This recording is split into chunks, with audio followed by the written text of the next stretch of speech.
For years, there's been debate over legalizing marijuana for medical reasons. Now, a new group of researchers is pushing to legalize the party drug MDMA, or Molly. They think it helps our soldiers returning home from war.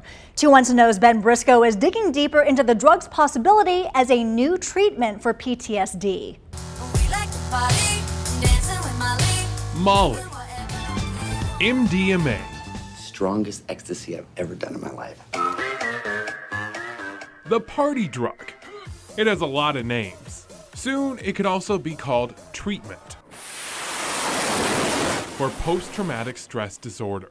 Definitely not a party, but it is a healing experience. Dr. Ray Worthy says this is how the process works. Soldiers see terrible things and build barriers from that to try to protect themselves, making traditional therapy harder. But when they take Molly, those barriers drop, so therapists can get to the heart of the issues causing PTSD. So much is covered in those MDMA sessions that might take months or years in normal psychotherapy. The doctor is part of a group called Multidisciplinary Association for Psychedelic Studies. They're moving the drug into the last phase of a clinical trial now. Their patients go through 8-hour guided therapy sessions with MDMA, each a month apart, treating war veterans like Virgil Houston. I was on almost every antidepressant that they make. He suffered from PTSD for more than a decade. Incredibly intrusive thoughts, and they were there all the time. I usually don't say exactly what those are, but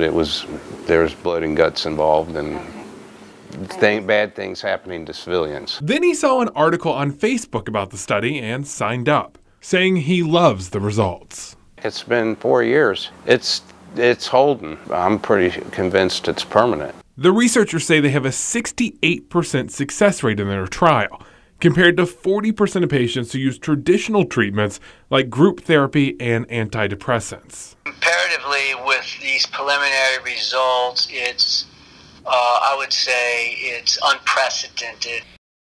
So at this point, researchers want to train 300 more therapists. That way they can expand these trials a little more. So Ben, when could this become legal? Well, they've got to finish the experiments first, and that won't happen for a few more years.